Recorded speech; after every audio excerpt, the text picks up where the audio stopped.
Everybody lands on the same question once they hear how I ended up down here. There's a little head tilt, a squint, and then it comes. You spent nearly 40 years on the water, tied up in every harbor worth naming, and this is what you picked? Some small town in the south of Thailand nobody back home could find with a map. I just grin at that. The confusion makes perfect sense to me. It really does. For most of my life, I'd have been the one asking it. So here's the thing I want you to really take in. Morning breaking over the Strait of Malacca from a bridge wing, I've seen that. 2 in the morning in Marseille, working the back lanes for one kitchen that hadn't closed, I've done that. Busan and Colombo and Hamburg and Callao and Durban and Valparaiso, tied up at all of them. I've had a drink in more countries than most people have driven through states. And through the whole run of it, every year, every waterfront, home never once landed on me. Never. Addresses I had. Bunks I slept in. Plenty. But that one word, home, it stayed hollow right up until I was 72, the night a motorbike taxi man called Chai planted himself outside a locked-up pharmacy for 3/4 of an hour in a hard rain, because the idea of me weaving back to my room alone with a fever was not something he'd allow. If I'm being straight, that's the true beginning. Let me back it up, though, because dropped in the middle like this, none of it will hold together. Call me Gene, Army kid, which is the polite version of saying I grew up rootless. My old man wore Master Sergeant stripes for a career, and I'd slept in 6 different towns before my 12th birthday. Georgia first, Fort Benning, then Kansas, Fort Riley, then a post over in Germany, bomb holder for a good 3 years. Texas after that, Fort Hood, Kentucky, Fort Campbell, and 2 years on Okinawa that still wander into my sleep now and again. Grow up on that kind of conveyor belt and you sharpen an odd little skill. Mid-October, a strange classroom, everybody's friendships already 3 months old, and you figure out how to make yourself just quiet enough that nobody comes after you, and just present enough that nobody makes you the joke. A whole bedroom, you learn, fits inside 3 cardboard boxes, and the boy across the fence, you learn not to love him, because 18 months out, one of you gets orders. The one skill that never comes is belonging. There's no teacher for it. You only notice the hole where it should be somewhere near 40, and by then it aches like a limb that never grew. The service pulled me in too, no surprise to a living soul, only I broke from the old man's branch. Water, not ground. The Navy signed me at 18 and mostly stashed me down in the plants, and I made a whole career out of the heat and the dark. Engineman, down in the ship's hot gut where the sun can't reach and the noise files itself away in your back teeth. Made senior chief, handed the Navy the thick end of 30 years. And when the uniform finally came off, my legs wouldn't settle on solid ground, so I signed civilian papers and went right back out. Boxes first, then tankers, then a couple hard seasons on the Alaska run where the sea genuinely wants you dead. Stories for another night. Tally up the gray hulls, the merchant decks, the contract berths, and I gave the ocean the better part of 4 decades, 40 years. Here's the cruelty nobody puts in the brochure for a life like that. The loneliness holds off while you're in it. It's patient. On the job, you've got the rhythm carrying you, the watch bill, the snipes you sweat beside, the next port stamped on the sheet, the next contract after that. There's no idle hour to notice you've never once bought yourself a couch, no friend anywhere who knew your face before last year, too much motion for noticing. The bill only gets slid across the table at the very end. Married, one time, Janet, a better woman than I earned, patient past all reason. We made a daughter between us, Rachel, grown now with her own kids out in Colorado. But a man can't wed the ocean and wed a person in the same life. One of the two gets the short end every time. We folded when Rachel was 8, Janet and I won't stand here playing the wronged party.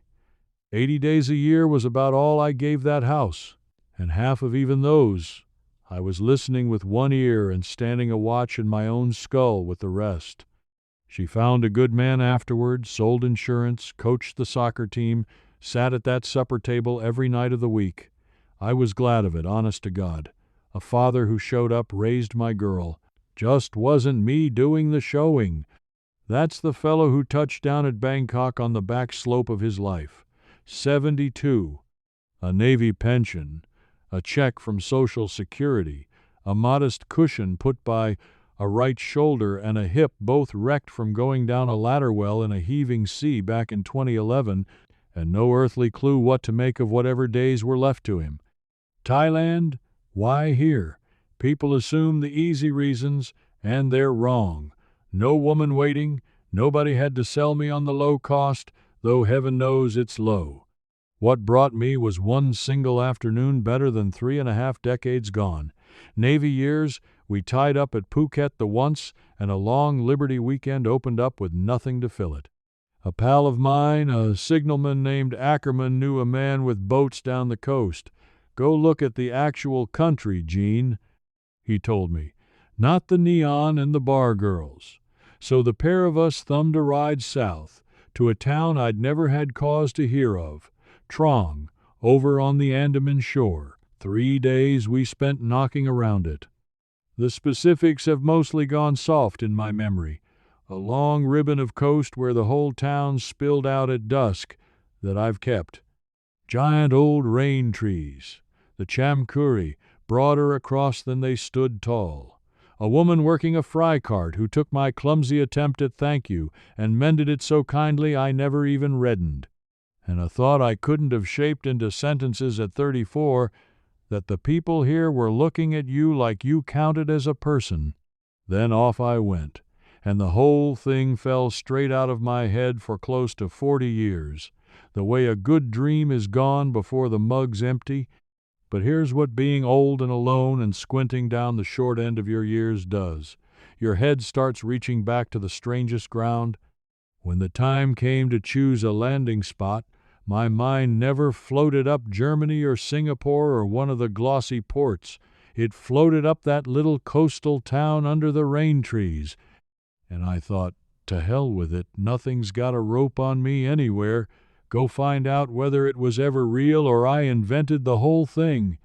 Bangkok on the big plane, then a little hopper down to Trong. It said Trong, and a solid 2 weeks passed before I quit chewing the word up. And I'll give you the plain truth of what walked into me coming out of that small terminal.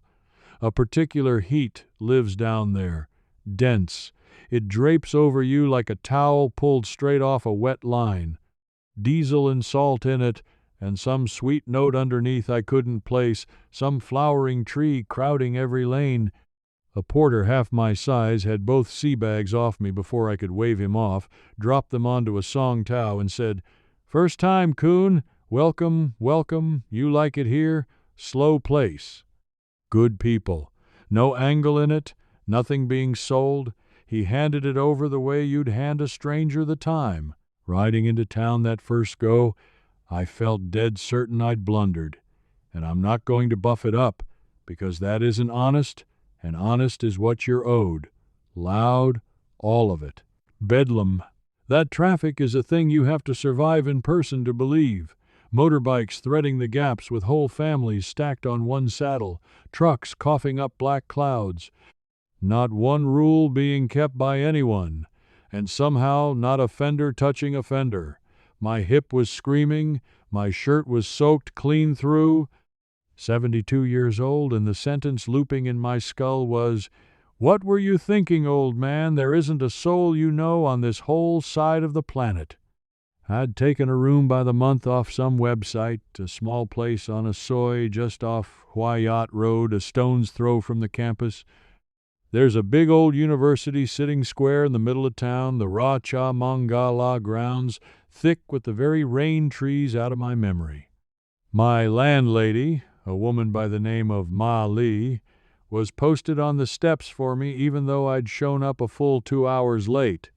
She'd fixed a jug of something cold, iced lime with a pinch of salt in it, and she would not hear of me hauling my own bags up and she had to be 60 herself.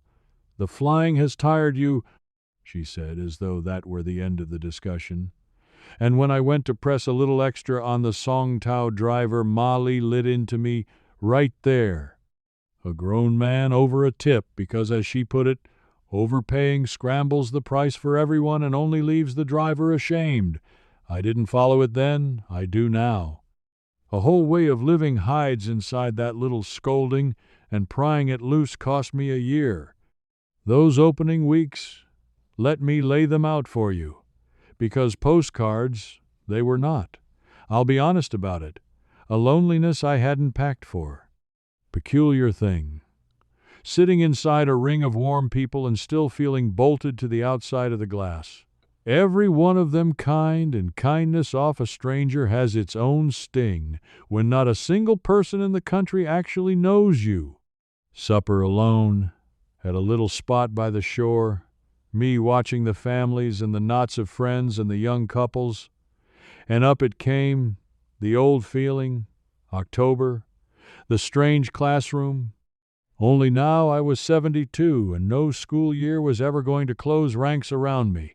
I came within an inch of packing it in, I'll say so flat out. Third week or thereabouts, ceiling fan chewing the air, a Leo sweating a ring into the tabletop, and there I sat with the laptop open, running prices on flights home. Home to what? I couldn't have named. Nothing was waiting on that end either, but the pull is a reflex.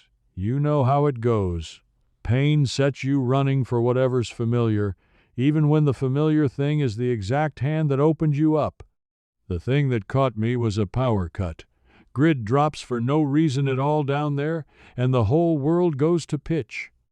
I'm sitting in the black, fan stopped, sweat already starting to run, swearing low and pawing after the flashlight on my phone, and a knock hits the door. Molly's nephew, a boy of about 19 named Beam, who kept the ground floor room, candle in a jar in one hand, a little battery fan in the other. Loong Jean, he says. Loong is uncle. They'd landed on that inside a week, a whole building of perfect strangers, uncle. Loong Jean, the power maybe 3 hours. Come down. We are out front. Cooler there. My mother made Nam Kang Sai. Hadn't the faintest what Nam Kang Sai even was.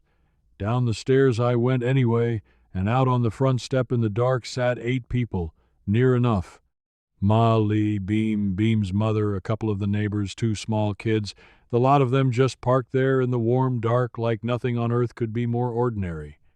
Bowls going round, some wild dessert of shaved ice, sweet beans, fruit, a green scoop riding the top, everybody laughing over nothing at all, the outage, some program on the television, a dog that had gotten in among somebody's chickens down the lane, and they opened a gap for me, easy as that. Shifted along the step, put a bowl in my hands, no ceremony to it.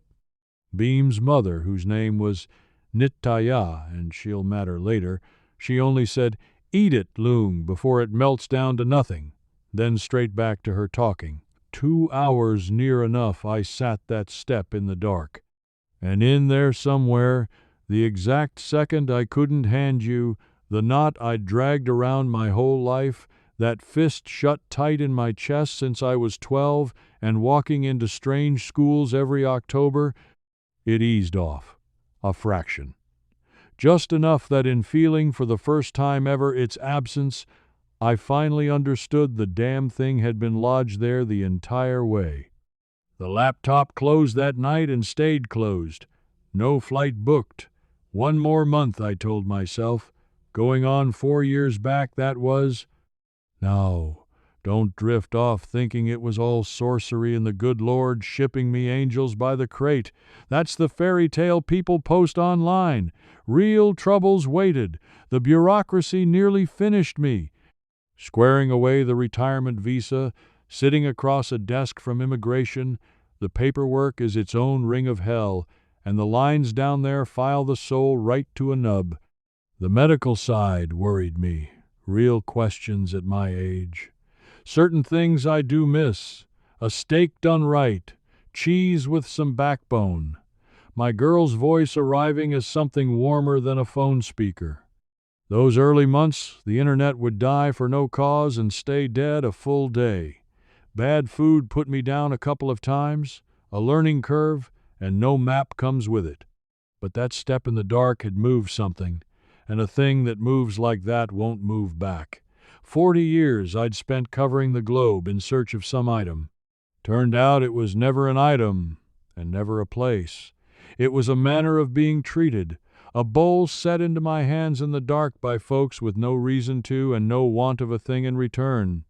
So I let the leaving idea go a while, and clumsy, slow, a man teaching himself to stand on a leg he'd never known he had, I began piecing together a real life. No stopover, no port call, a life. But those first weeks are only the weather. What grew after is the whole reason I'm talking to you at all. First real decision out of the gate, I would not become one of those expats. You know the specimen even if you've never crossed an ocean. Comes over, makes straight for whatever bar the other foreigners drink at, and spends his years bolted to that stool, running down the country he chose, never troubling to learn 10 words of the tongue, treating locals like they came with the furniture, seen them in every port there is, bitter old boys warming a beer at 3 in the afternoon, telling anybody who'd hold still how much sweeter the whole thing was back home. And the question always rose in you, well then, friend, what's keeping you? They never had it. Running same as me. They just quit and let it all turn sour. Turning sour was the one fate I meant to dodge. So I handed myself a couple of rules. The first was plain. Learn the language. Not well. Too old, and half my hearing signed away to 40 years of diesels, but enough. Ties the tongue, and the deep south bends it their own way, and it's a whole different animal from the scraps of Spanish the ports had left me. So I picked up a cheap notebook, the sort sold out of the corner shops, the ones that amount to somebody's front window strung with candy and shampoo sachets and soap dangling in ribbons, and down went the words. Sawadee krap, hello. Kop kun krap, thank you. Tau rai krap, what's the cost? Practiced them on Ma Li, who laughed till she wept at the wreckage I made of them, and corrected me clean through it, and come morning I'd have another run at it. And here's the lesson under the lesson. They don't expect the effort out of you. That's the exact reason it lands when you make it.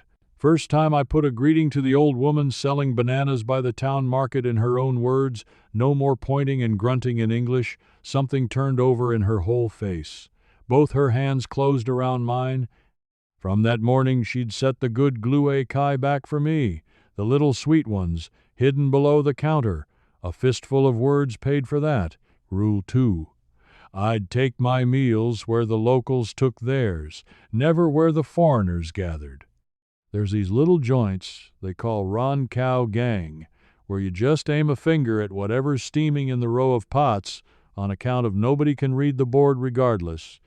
A loaded plate of rice with a dish or two beside it runs 50 or 60 baht. $1.50, that?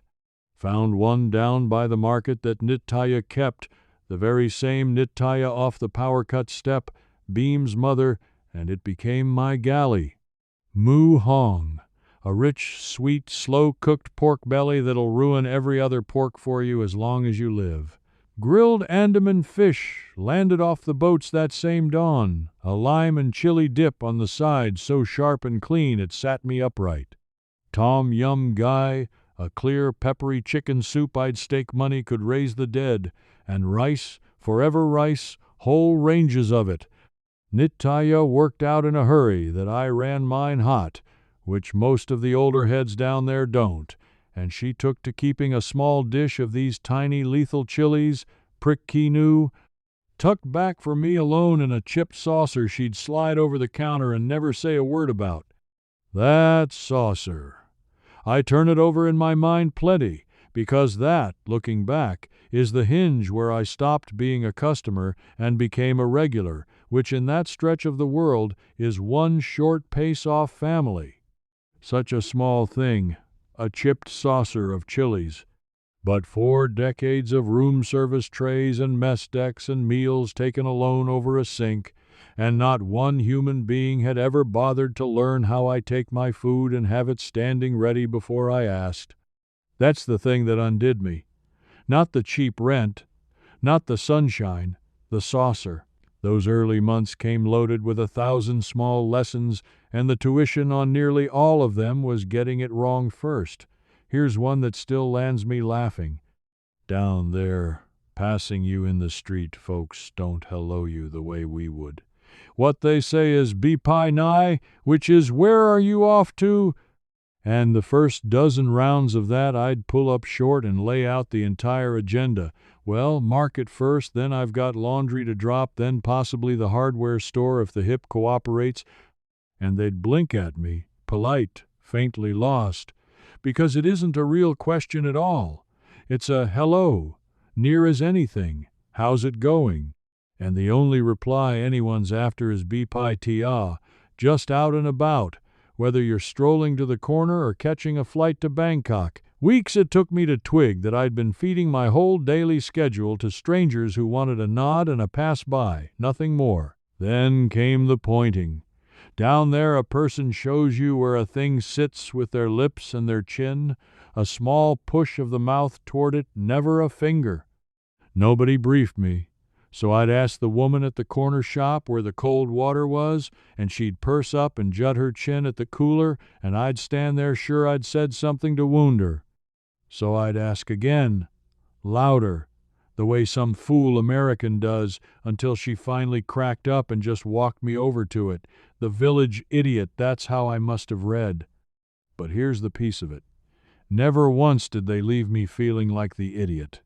They'd laugh, sure, but it was a laugh that reeled you in, not one that shoved you off. My whole life I'd been surrounded by men whose humor came with an edge on it, a way of running up the score. This ran the other direction, people laughing alongside you before they'd even known you long enough to have the right, and it wanted some getting used to, being laughed at that gently. That's about where the smooth water runs out, though. And I'd be lying to make it all sweet bananas and braised pork from that point on, because somewhere near the 4-month mark I got sick. Genuinely sick. And that's the stretch where I learned the true stuff these people are made from.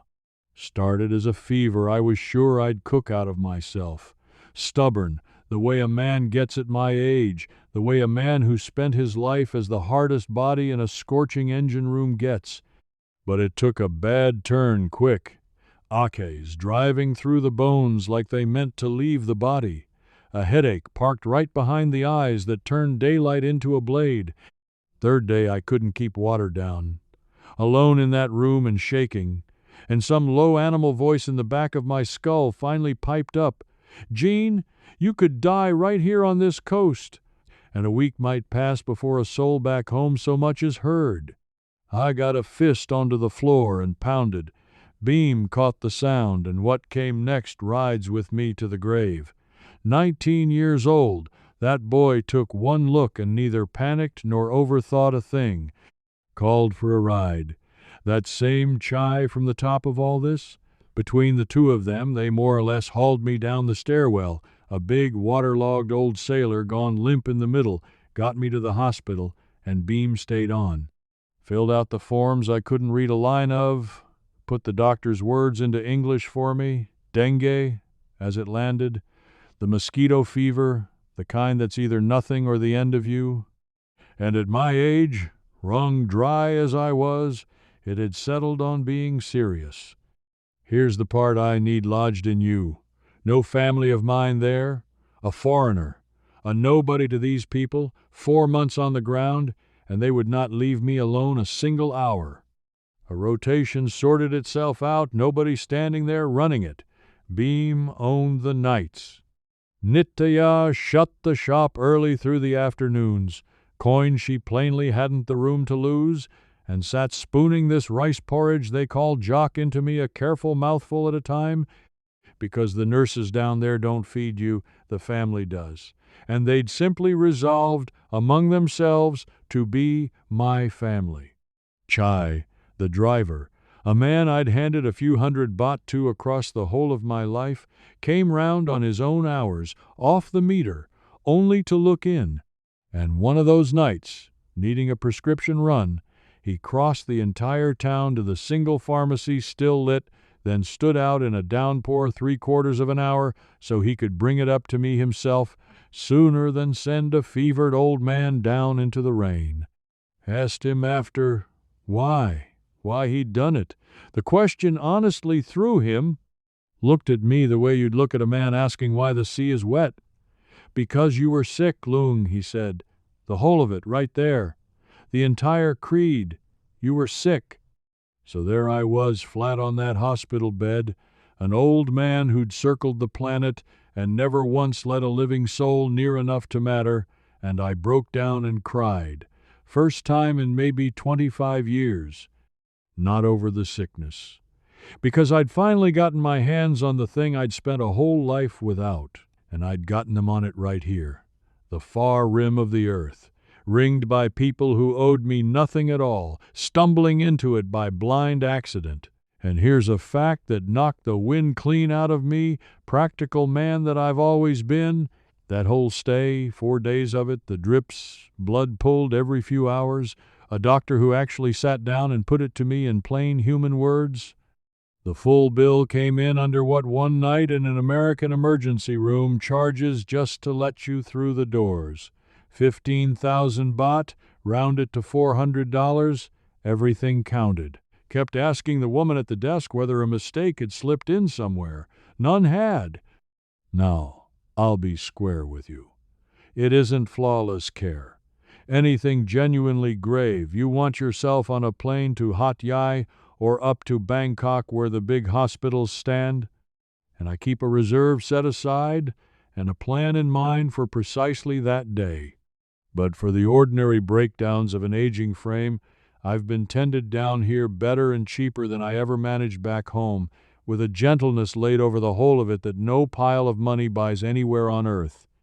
Walking out of that hospital, I was a changed man, and I knew it walking. Went round and thanked every last one of them, and every last one waved it off, red-faced, like I'd blown it out of all proportion. And it struck me I could not settle this the way an American settles a debt, in money, one clean square transaction, paid in full, see you around. That's not the machinery down there. The whole society turns on a different gear, something with no neat word in English. Nearest is Nam Jai, water of the heart, kindness poured out freely with no thought of a return. And under it runs Boon Kun, a debt of good you carry forward. The caring never really closes the books, and it isn't built to. You don't clear it, you hand it along, you stay. You become one thread in the weave.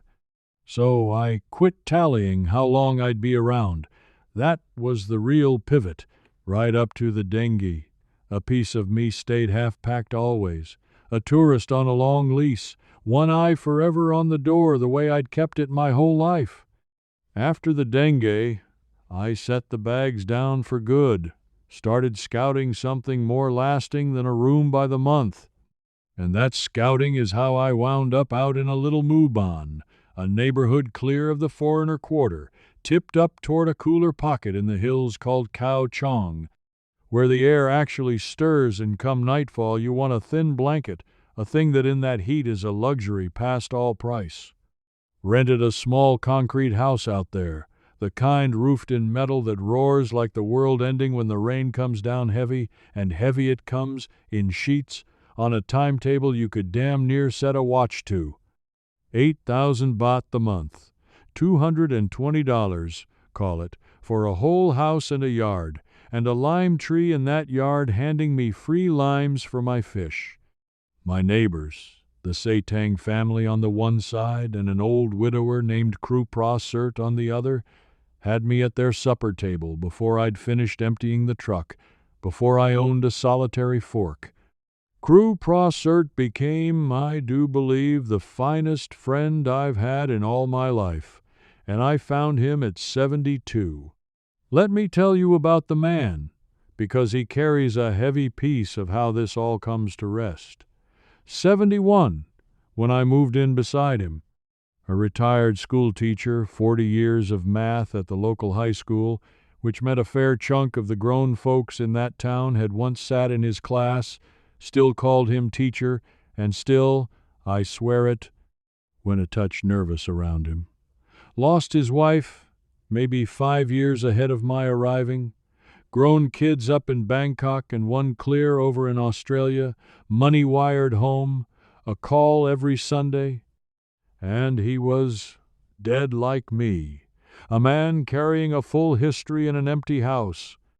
Only difference, he'd owned the home the whole of his life and lost the one person inside it, where I'd had the person after a fashion and never once come by the home. Same loneliness, the two of us, coming at it from facing shores.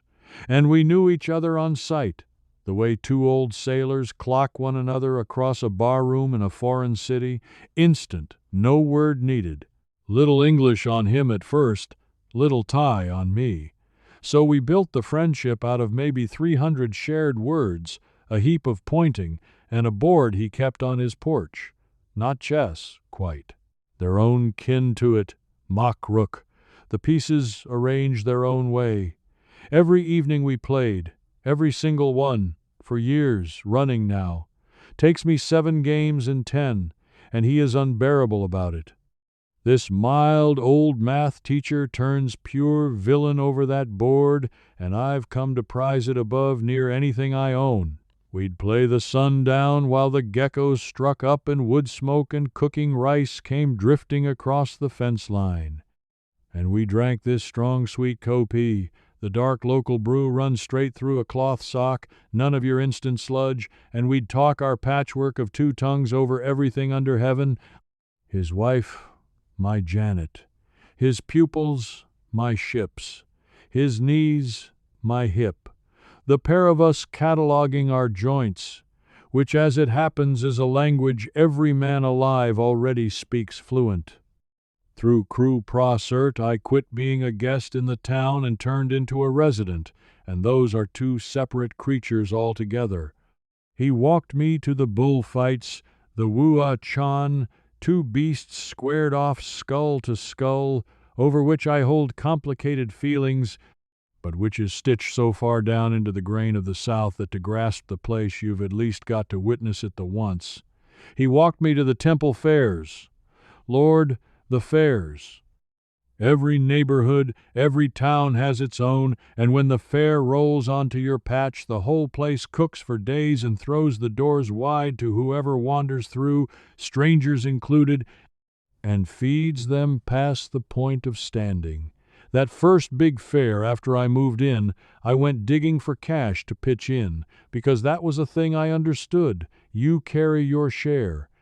And Crew Prosert laid his hand flat over mine and closed it.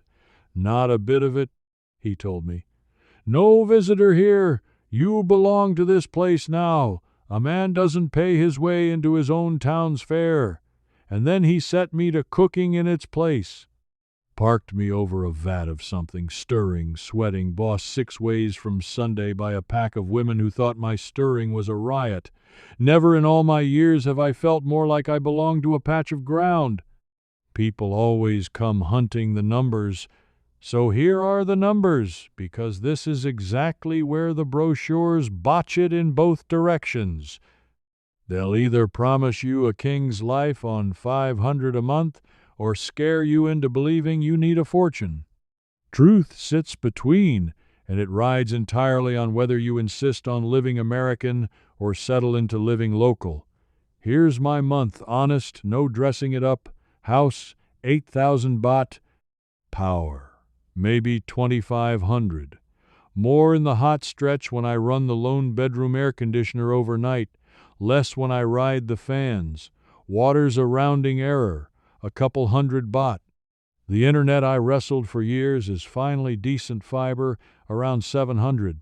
There's a woman, Pensy, In twice a week for laundry and cleaning, and before the pearls get clutched, help down there is entirely ordinary. Honest work. I pay her well and fair, she's a friend now, and it runs a few thousand baht a month. Food's the joker in the deck. All my meals at Nitaya's, and I'd feed myself on 8 or 10,000 baht easy.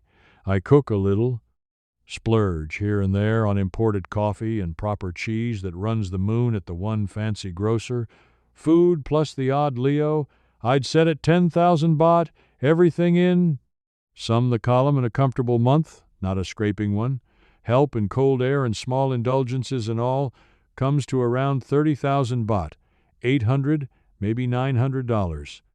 The Navy pension alone clears that and keeps going. And the Social Security stacked on top just sits there mounting up. First time in the whole of my life, I'm past getting by. I'm actually banking money at 76. Say that to me 20 years back, and I'd have laughed right in your teeth. But money was never the heart of it, and I take care not to let it come off that way. There are cheap corners the world over that'll stretch a pension thin. What they don't throw in is the shape of a day worth waking into, and the days are the whole of it at the finish. Let me lay mine out. Up early, always. Roosters see to that. Past 5:30, there's no sleeping down there, and in time you stop the fight. I brew my coffee, the true kopi, and I take the porch and watch the hills climb out of the morning haze. Most days I walk slow, if the hip allows, down to the little market for whatever's come in fresh, and I swap good mornings with people who own my name now, every one. The fish woman, the banana lady, the old men hunched over their tie checkers scratched onto a flattened cardboard square. Midday I go to ground, the heat means it, and I read or doze or ring Rachel and the grandkids, old enough now to reckon a grandfather living in Thailand runs kind of cool. And the evenings are the porch and crew pra-cert and that board. That's the day spelled out. Doesn't sound like a lot. It's every last thing I never had. There's one more piece I came into down here that blindsided me worse than most, and it runs on water. You'd figure a man who fed the ocean 40 years would want no more part of it in his retirement. And, for a spell that held, the sea had been my work site, my din, my hazard, the thing that took my marriage and the better half of my hearing. I never once dressed it up pretty. But there's a little island off that coast, Koh Kradan, part of a marine park, and a grandnephew of crew pra-certs, a young fellow named Tor, runs a long tail out that way. One afternoon he coaxed me onto it. Never in my whole life had I put my face under the water for the plain joy of it. 4 decades spent riding the top of the sea, and never once had I gone under just to look. And what waited down there about cracked me clean open. Sea turtles broad as coffee tables sailing along like they'd nowhere on earth to be. Coral in colors I hadn't the names for. Fish that didn't spare me a glance. Surfaced with my mask brimming, and I couldn't have told you the why of it, only that the ocean had stripped so much off me down the years, and here it was at last laying something back in my hands and asking for nothing.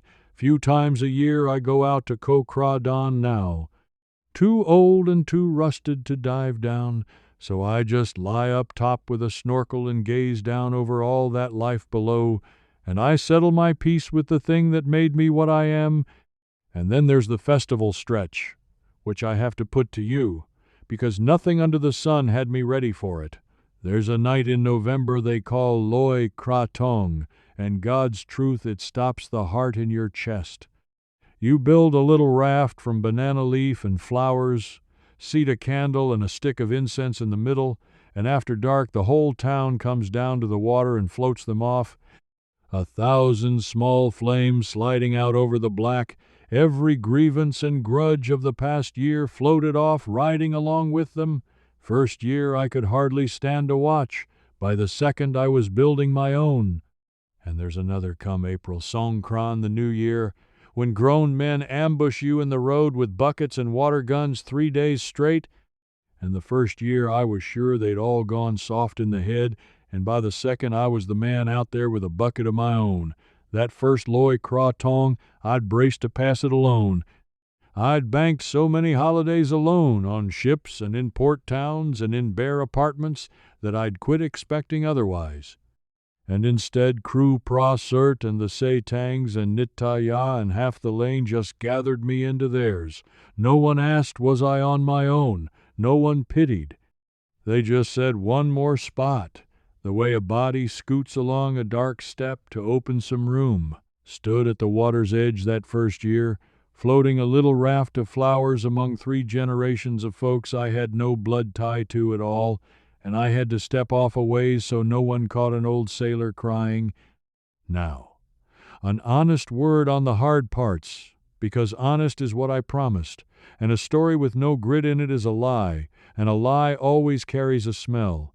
It is not all easy. Days the heat just flattens you outright. Days you'd trade the soul out of your chest for one gray, drizzling autumn afternoon, the exact weather I cursed my whole life and now ache for like a bruise.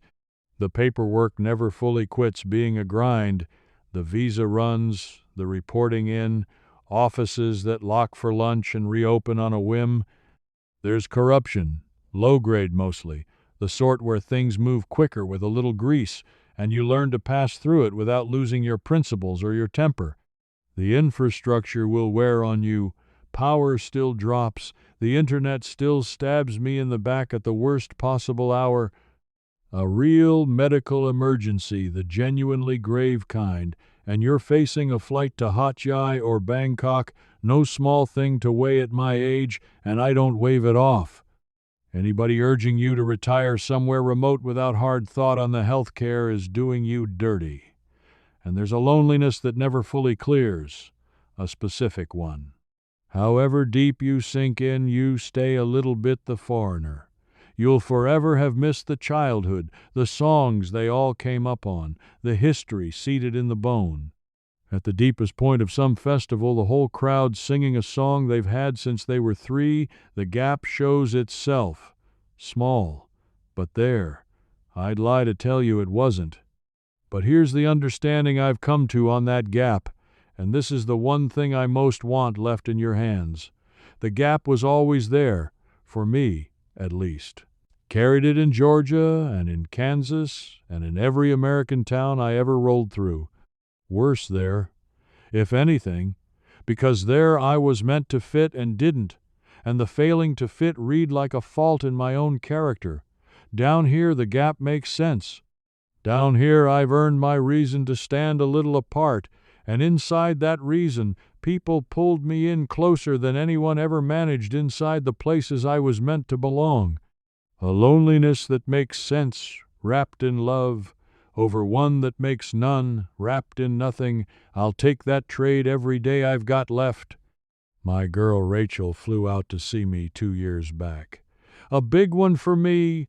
I won't dress it down. More than a couple days in one another's company we hadn't managed since she was 8.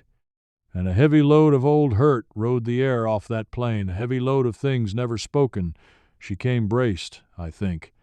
Came set to find her runaway father marooned in some bleak, deluded, washed-out retirement in a country he couldn't read, came half ready to argue me home, came ready to pity me, and instead she watched Nitaya at the shop slide my chipped saucer of chilies over without a word passing, watched the banana lady fold the sweet glue-eye kai into my hands and refuse my money flat, watched Crew Pra Cert take me at the board and crow the whole while, watched the Say Tang kids next door call me Ta Jean, Grandfather Jean, and climb me like playground rigging, sat out on a porch in the warm night while an entire neighborhood, folks with no blood claim on me whatsoever, went right on treating me as one of their own. And on her last night, out on that porch with Crew Pra Cert's board between us and a pair of beers sweating in the heat, she went still, and then out came the thing I'll carry to the grave.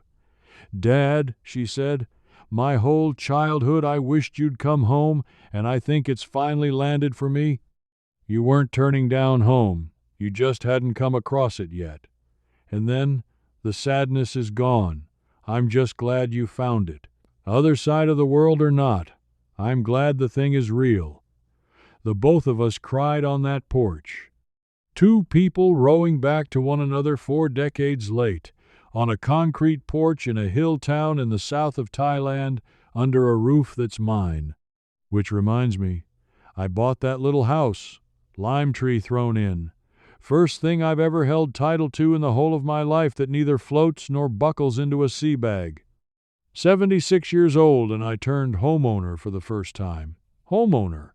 Both halves of the word landing on me brand new. So that's the why. That's the answer to the thing they all ask. 40 years, every port on earth, and I settled on some small town in the south of Thailand because it's the lone place that ever taught me what that word home was even meant to carry. It was never the price, though the price is a blessing. Never the weather or the beaches, real as those are. It's that I circled the whole planet trying to get let in. And I'd grown a shell so hard doing it that I doubt any spot alive could have split me, bar one that flat refused to accept a stranger ought ever be left on his own. They ground me down with kindness, out-stubborned my stubbornness, put a bowl in my hands in the dark and never once let up. Crew pra search slowing now. So am I. We don't put many words to it, but it sits there in the room with us. In the slower games, the earlier nights, the way each of us watches for the other's lights coming up of an evening, one of us outlasts the other, and we both carry the knowing.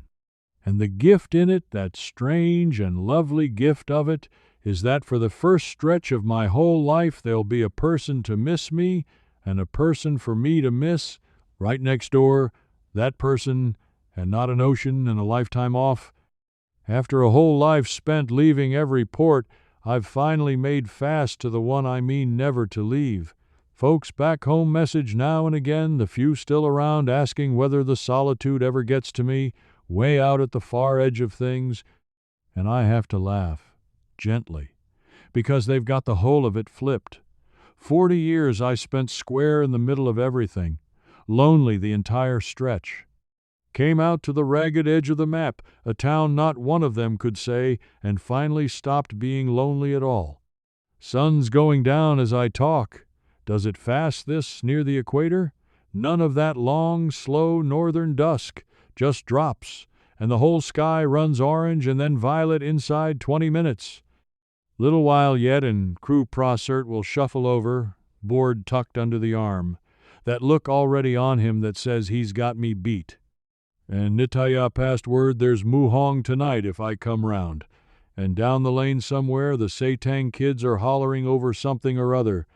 And I'll take my seat on the porch that's mine, at the house that's mine, in the town that's mine, and watch that absurd, glorious sky get on with its business. 40 years to reach here. Every port on earth to work out that the only one I ever wanted was a place I passed 3 days in at 34 and let slip for close to 40 years. Tell that lonely boy walking into a strange school in October that a whole town on the far side of the earth would someday call him uncle, call him grandfather, call him friend, and mean all three, he'd have called you a liar. But here I sit, home, at last, and for keeps. And had you handed me a pencil all those years at sea, I could never have drawn it. Looks nothing at all like I'd have pictured, and it's better. One more thing before I turn you loose. I want to steer you toward something that carried me through the thick of it, back when I couldn't tell whether any of this was even doable. There's a book out there called The Right Move. It walks you through the real figures, the towns lined up beside each other, the visa end of things, how the healthcare actually runs, and the traps that would have bled me thousands if I hadn't been warned. I didn't write it. I'm not angling to sell you a thing. But if you're truly turning a move like this over, I believe in my bones it could spare you a world of grief. There's a link down in the description if you care to look. No pressure off me. I only wanted it in front of you. And say this landed with you, sitting here a while in my company. I'd count it a kindness if you tapped the like and subscribed. There's more where this came from, stories cut from the same cloth, and I think they'll earn your time. Thanks for listening. See you in the next one.